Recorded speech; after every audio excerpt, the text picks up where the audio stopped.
क्या आप आपका दार्जिलिंग का ट्रिप थोड़ा सा ऑफबीट करना चाहते हैं, रहना चाहते हैं 100 साल पुराना हेरिटेज बंगलो में? तो चलिए, मेरे पास एक एड्रेस है, बताती हूँ आज का वीडियो में।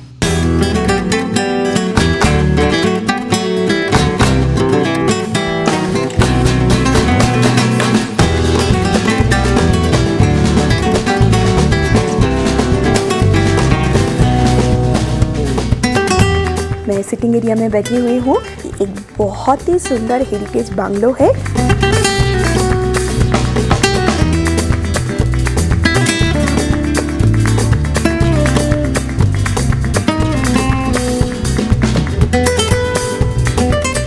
Welcome to Takdah. वेस्ट बंगाल का दार्जिलिंग डिस्ट्रिक्ट में स्थित एक क्वाइट मिस्टी हिल टाउन और एक ऑफबीट एस्केप जो चारों तरफ से घिरा हुआ है डेंस पाइन फॉरेस्ट से। अभी का तागदा, जो पहले तुगदा बोल के बुलाया जाता था, एक लेप्चा वर्ड है जिसका मीनिंग है मिस्ट और फॉग। यहाँ पे आने से ही आप समझ जाएंगे कि ये जगह का नाम ऐसा क्यों है। दिन का मैक्सिमम टाइम जो क्लाउड से कवर रहता है, जो ये जगह को और भी रोमांटिक बना देता है। और मिलेगा ऑर्किड्स का खजाना, rolling tea garden and lastly forest के अंदर में colonial era bungalow. Darjeeling trip को थोड़ा सा ऑफबीट बनाना चाहते हैं, एक पुराना हेरिटेज ब्रिटिश बंगलो में रहना चाहते हैं, तो दिस इज योर प्लेस। मेरा नॉर्थ बंगाल ट्रिप का 2 दिन गोपालधारा टी एस्टेट, उसका सराउंडिंग्स, ताबाकोशी विलेज घूमने के बाद मखमली होम स्टे में 2 दिन रिलैक्सिंग स्टे और बालकनी से व्यू एंजॉय करने के बाद मैं निकल पड़ा मेरा नेक्स्ट डेस्टिनेशन तागदा के लिए। तागदा जाने के लिए आपके पास 3 ऑप्शंस है। एक, आप मिरिक घूम के तागदा जा सकते हैं मेरे तरह। मिरिक से तागदा का डिस्टेंस है नियर अबाउट 57 किलोमीटर, जिसमें मुझे टाइम लगा था 2.5 आवर्स बाई कार। या तो फिर सिलीगुड़ी से डायरेक्ट आप तागदा आ सकते हैं, डिस्टेंस सेम ही है, मोर और लेस 60 किलोमीटर, जिसमें टाइम लगेगा 2.5 आवर्स। नहीं तो फिर थर्ड ऑप्शन, दार्जिलिंग से आप डे ट्रिप भी कर सकते हैं, जो बहुत सारा ट्रेवलर करता है और बहुत फेमस डे ट्रिप है। दार्जिलिंग से तागदा का डिस्टेंस है नियर अबाउट 30 किलोमीटर, जिसमें टाइम लगेगा 1.5 आवर्स। तो आराम से आप घूम के दार्जिलिंग फिर वापस जा सकते हैं। दार्जिलिंग ट्रिप प्लान के अंदर में अगर आप तागदा का नाम ऐड किए हैं, तो मैं सजेस्ट करूंगी कि आप 1 नाइट या तो फिर 2 नाइट्स के लिए डेफिनेटली तागदा में रह जाइए। और अगर आप तागदा रहना चाहते हैं तो आपके पास 2 ऑप्शन है, एक है होम स्टे और है 100 साल पुराना British heritage bungalow. British heritage bungalow के अंदर में टॉप में आता है 3 bungalow. 1 is bungalow number 12, 10 and bungalow number 3। मैं अभी जहाँ पे स्टे कर रही हूँ वो है बंगलो नंबर 10, जहाँ से व्यू अभी तो मैं आप लोगों को दिखा दूंगी। आप आपका आइटिनरी के हिसाब से और प्राइस के हिसाब से चेक करके आपका बुकिंग कर सकते हैं। चलिए, अभी मैं इस ब्लॉग में आप लोगों को बंगलो नंबर 10 का पूरा व्यू दिखाती हूँ, क्यों आपको यहाँ पे रहना चाहिए।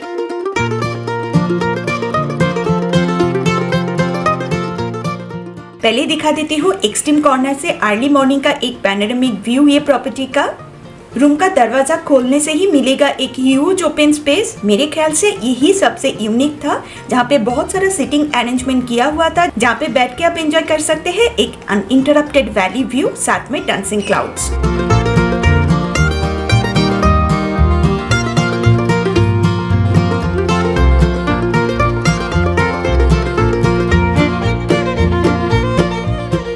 सामने यही था मेन एंट्रेंस गेट, जिसे अंदर आते ही दिखाई दिया वेल मेंटेन गार्डन और एक छोटा सा प्ले एरिया। अप्रैल का महीना था तो फ्लावर से पूरा भरा हुआ था ये प्रॉपर्टी का गार्डन। और ये बंगलो नंबर 10 पहाड़ों के ढाल में एक्चुअली बनाया गया था, तो मेन एंट्रेंस या तो फिर डाइनिंग एरिया सभी स्टेयर से कनेक्टेड था।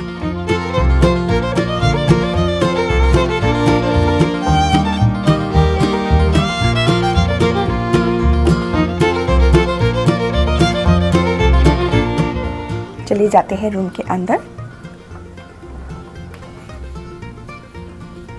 It's a huge area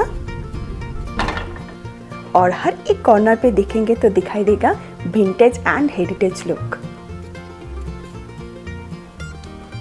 starting from fireplace, yes you are in heritage bungalow, so fireplace. इसके ऊपर में आर्टिक कुछ सामान दिखाई दिया। यह है सिटिंग एरिया। सिटिंग एरिया के साथ ये है डबल ऑक्यूपेंसी मास्टर बेड और उसके साथ में ही दिया हुआ है और एक सिंगल बेड। तो एक बार just panoramic view of this room.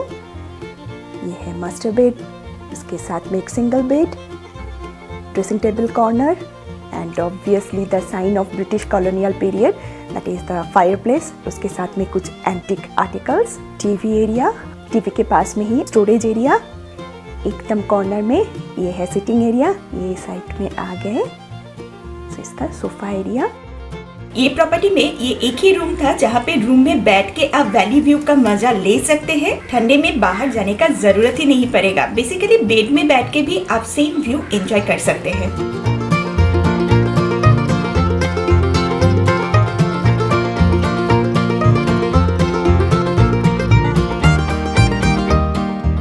ये बंगलो नंबर 10 बुकिंग करने का लिंक, प्राइस कितना है, सबका डिटेल्स मैं दे दूंगी, आप डिस्क्रिप्शन बॉक्स में वो देख सकते हैं।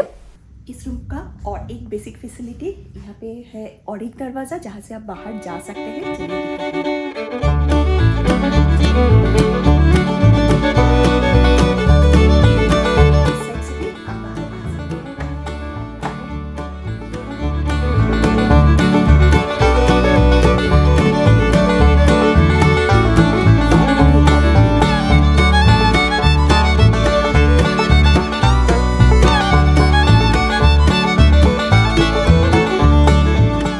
ओपन एरिया में बॉनफायर तो बहुत किए, लेकिन फर्स्ट टाइम के लिए मुझे ये फायरप्लेस का मजा लेना था। कितना टाइम के लिए जलेगा एक बार जला देने से? ये तो 8-9 तक जलेगा, 2 घंटा। यस, फायरप्लेस का सब अरेंजमेंट वो लोग ही करके दिए थे। हाँ, लेकिन ये एक्स्ट्रा चार्जेस के अंदर में आता है।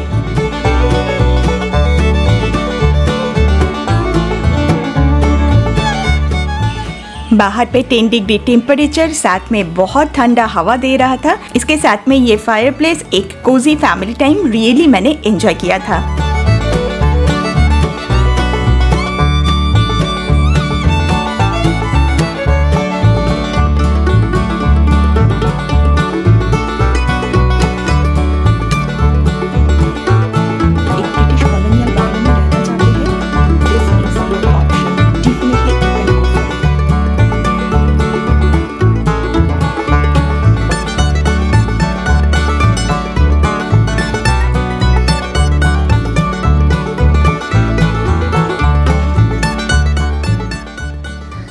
एक बार नाइट व्यू दिखा देती हूँ।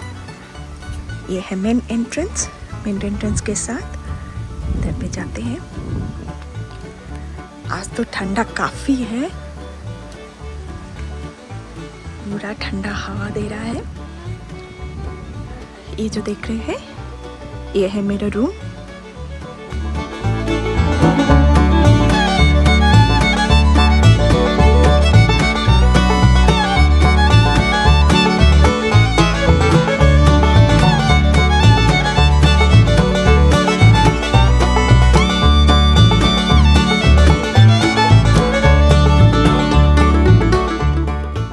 अचानक से ये तागदा में ही इतना सारा बांग्लो क्यों बनाया गया था, ब्रिटिश ने क्यों बनाया था, चलिए उसके ऊपर गौर करते हैं। कि ये तागदा बेसिकली एक ब्रिटिश कॉलोनियल एरिया हुआ करता था। फर्स्ट वर्ल्ड वॉर जब शुरू होने वाला था तब ब्रिटिश को लगा था कि यस यहाँ पे वर्ल्ड वॉर होने वाला है, तो फैमिली को सेव करने के लिए ये जगह उन लोगों ने चूज़ किया था बहुत सारा बांग्लो बनाने के लिए।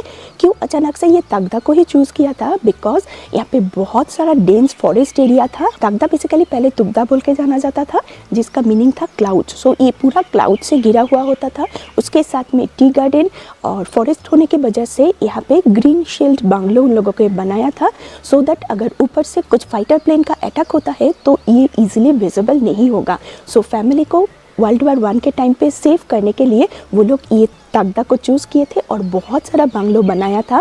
वो लोग यहाँ पे आए नियर अबाउट 1911 टू 1910 के आसपास, और विद इन 1 ईयर वो लोग यहाँ पे ये बांग्लो बनाया था। नॉट ओनली बांग्लो, यहाँ पे वो लोग मिलिट्री बेस कैंप भी बनाया था, मिलिट्री ट्रेनिंग सेंटर भी यहाँ पे था, ताकि बाहर का लोगों को पता नहीं चले कि यहाँ पे इतना बड़ा एक बेस कैंप है।